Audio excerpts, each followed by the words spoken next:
Hello friends, welcome to training and coaching hub. आज के इस वीडियो में हम किरचॉफ वोल्टेज लॉ के बारे में जानेंगे। तो वीडियो को एंड तक देखिए ताकि हम जो एग्जाम्पल ले वो भी आपको अच्छी तरीके से समझ में आए और आप एग्ज़ाम वगैरह में अगर वो किरचॉफ वोल्टेज लॉ के प्रॉब्लम्स आए तो उसे आप अच्छी तरीके से सॉल्व कर सकें। तो वीडियो को एंड तक देखिए और अगर चैनल पे नए हैं तो चैनल को सब्सक्राइब करना ना भूलें। तो चलिए अपने टॉपिक की ओर बढ़ते हैं, Kirchhoff voltage law.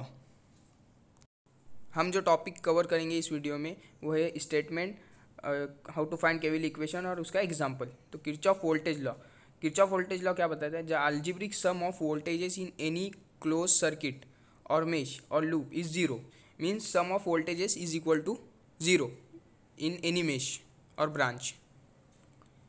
If we start from any point in a closed circuit and go back to that point after going round the circuit, there is no increase or decrease in the potential at that point. This means that the sum of EMF means voltage, and the sum of the voltage drop or rises meeting on the way is zero, means total voltages across in each branches or loop is equal to zero. ये मैंने एक circuit diagram draw किया है जिसकी मदद से हम KVL equation find out करेंगे और इसी को हम एज ए एग्जांपल सॉल्व करेंगे। तो एग्जांपल क्या है? Find the branch current using mesh analysis. अब ये मेश एनालिसिस और लूप एनालिसिस अगर क्वेश्चन पूछा जाता है तो हम केवीएल यूज़ करेंगे। तो ए बी एक ब्रांच है, वो एक ब्रांच है मीन्स लूप, बी डी एक ब्रांच है और बी सी ब्रांच है। यहाँ पे 16 वोल्ट एक वोल्टेज सोर्स है और 18 वोल्ट एक वोल्टेज सोर्स है। तो A B branch, B C और बी डी, इसके अक्रॉस हम वोल्टेज चेक करेंगे। तो consider current flowing in clockwise direction. हम क्लॉकवाइज डायरेक्शन में एक कंसिडर करेंगे I1 और I2। आप अपोजिट भी ले सकते हैं, एक I1 क्लॉकवाइज और एक anti clockwise I2। Answer same आता है, मगर थोड़ा सा आप कंफ्यूजन ना हो इसलिए मैंने दोनों करंट की डायरेक्शन एक ही साइड से लिए, क्लॉकवाइज। करंट I2 की भी डायरेक्शन डिनोट कर देंगे और ये I2 जो कि वो क्लॉकवाइज डायरेक्शन में फ्लो हो रहा है। अब हम ABDA, ये एक मेश है जिसमें हम KVL अप्लाई करेंगे। तो हमारा जो करंट है वो क्लॉकवाइज डायरेक्शन में फ्लो हो रहा है। तो ये जो 16 वोल्ट है, अगर करंट माइनस से प्लस की ओर डायरेक्शन में फ्लो होता है तो हमारा वोल्टेज निगेटिव में आता है। तो ये जो हमारा करंट I1 है वो निगेटिव से पॉजिटिव की डायरेक्शन में, इसलिए हम वोल्टेज जो 16 वोल्ट है उसे इक्वेशन में माइनस की साइन से डिनोट करेंगे, -16 ऐसा लेंगे। अब करंट हमारा 2 ओम के रेजिस्टर से फ्लो हो रहा है, तो जो बाकी के जो कंपोनेंट्स है वोल्टेज सोर्स छोड़ के वो हम पॉजिटिव में लेंगे। जो करंट 2I1 ऐसा हम डिनोट करेंगे इक्वेशन में, 2I1। अब करंट जो है हमारा 4 ओम रेजिस्टर से जा रहा है, जो कि दोनों करंट मतलब दोनों मेश के करंट के इसमें से बीच में से जा रहा है। तो फिर वो जो 4 ओम है उसे हम क्या करेंगे, जो अभी हमने 16 वोल्ट लिया है ना वोल्टेज सोर्स, तो हम क्या करें I1 को बड़ा मतलब ग्रेटर करंट सपोज करेंगे, कंसीडर करेंगे, और I1 माइनस I2। अभी हमने I1 को I2 से ग्रेटर माना है तो I1 माइनस I2, ये हमारा 4 ओम में से जाने वाला जो ये है करंट, उसे हम इस तरीके से इक्वेशन में पुटअप कर देंगे 4 ओम के रेजिस्टर को।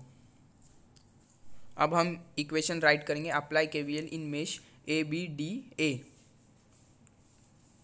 -16 प्लस 2I1 माइनस, क्योंकि हमारा जो करंट का डायरेक्शन था वो माइनस से था, तो हम -16 प्लस 2I1 मतलब वो जो रेजिस्टर 2 ओम का वो I1 हमारा करंट फ्लो है, इसलिए I1 प्लस 4 जो मैंने वहाँ पे इक्वेशन आपको डायग्राम में दिखाया वो। तो अब यहाँ पे 6I1 जो 4 है वो मल्टीप्लाई करेगा I1 से, -4 इंटू I2। तो फिर हमारा 4I1 और 2I1 तो हो गया हमारा 6I1 minus 4I2 is equal to, ये जो -16 है वो इज इक्वल टू के राइट हैंड साइड में जाएगा तो वो +16 हो जाएगा। तो इसको हम इक्वेशन नंबर 1 दे देंगे। अब हम मेश BCDB में केवीएल अप्लाई करेंगे। हमारा जो करंट है वो भी क्लॉकवाइज डायरेक्शन में है, वो 18 वोल्ट जो वोल्टेज सोर्स है वहाँ से पॉजिटिव से निगेटिव की तरफ फ्लो हो रहा है। तो मैंने क्या कहा, पॉजिटिव से अगर निगेटिव की तरफ फ्लो होगा तो हमारा जो वोल्टेज है वो हम प्लस में लेंगे, तो इक्वेशन में +18 आएगा हमारा। अब 4 ओम से करंट हो रहा है और 6 ओम, 4 अभी यहाँ पे जो I2 है वो ग्रेटर है I1 से, ऐसा हम कंसिडर करेंगे। तो 4I2 माइनस I1, ऐसा हम KVL इक्वेशन में सेकेंड जो मेश है उसमें राइट करेंगे। I2 into bracket I2 minus I1, और ये जो 6 ओम का जो रेजिस्टर है उसे प्लस में लेंगे, क्योंकि जो बाकी के कंपोनेंट्स है वो हमारे प्लस में आएंगे। तो 6 इंटू I2, और ये 4 ओम का रेजिस्टर 4 I2 माइनस I1।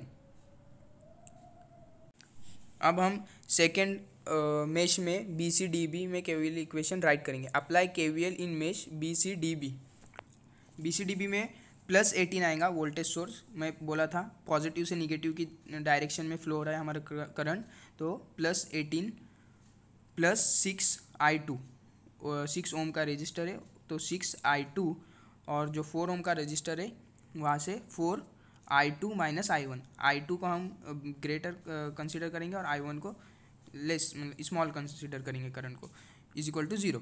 अब 4 इंटू I2 और 4 इंटू माइनस I1, तो हमारा हो जाएगा -4I1 plus 10I2 is equal to -18, +18 है वहाँ जाके -18। अब हम कैल्सी में दोनों इक्वेशन की वैल्यूज पुटअप करके करंट की वैल्यू फाइंड आउट करेंगे। तो हमें पहले मोड के ऊपर जाना है, देख सकते हैं मोड, उसके बाद 5 नंबर इक्वेशन, ये 5 नंबर प्रेस करना है। उसके बाद हमारा एक I1 है और एक I2 और इज इक्वल टू 0 मतलब C, तो हम जो फर्स्ट वाली इक्वेशन नंबर है उसे लेंगे, सिलेक्ट करेंगे फर्स्ट इक्वेशन। अभी हमारा जो फर्स्ट इक्वेशन जो आई थी हमारे मेश में ABDA में, वहाँ पे I1 की वैल्यू थी 6 और इज इक्वल टू प्रेस करना है I1 की वैल्यू, और I2 की वैल्यू थी -4, तो ये तो पहले -4 इज इक्वल टू प्रेस करना है, इज इक्वल टू, अब C की वैल्यू है 16 इज इक्वल टू, तो ये इक्वेशन नंबर 1 मैंने कैल्सी में पुटअप कर दी है। अब इक्वेशन नंबर 2 की वैल्यू पुटअप करना है। I1 की वैल्यू है -4 इज इक्वल टू, I2 की है 10 और -18, C की वैल्यू है -18 इज इक्वल टू प्रेस करेंगे। अब हम इज इक्वल टू प्रेस करेंगे। I1 की वैल्यू है 2 एम्पियर, करंट है तो एम्पियर यूनिट आएगा, तो I1 2 और I2 की वैल्यू है -1, ठीक है, I2। हमारे क्वेश्चन में जो पूछा गया था find the branch current using mesh analysis, तो हमने वो क्वेश्चन सॉल्व कर दिया। I1 is equal to 2 ampere और I2 is equal to -1 ampere. तो आई होप आपको ये प्रॉब्लम और किरचॉफ वोल्टेज लॉ समझ में आ गया होगा। तो बने रहिए और चैनल को सब्सक्राइब करिए, और जो KVL है किरचॉफ वोल्टेज लॉ, इसका मैं आपको एक सिंपल सी ट्रिक सॉल्व करने की जो एग्ज़ाम वगैरह में आपको काम आ सकती है, जिससे हम फास्टली इक्वेशन राइट करके सॉल्व कर सकते हैं। तो इसके ऊपर मैं और एक वीडियो बनाऊंगा वो ट्रिक के ऊपर, तो अगर वो आपको देखनी है तो चैनल को सब्सक्राइब करें ताकि आपको सबसे पहले उसका नोटिफिकेशन मिल सके। तो ट्रिक देखने के लिए चैनल को सब्सक्राइब करें और अपने फ्रेंड्स के साथ भी शेयर करें ताकि उन्हें भी ऐसी इन्फॉर्मेटिव वीडियोस देखने को मिल सके। Thank you for watching the video.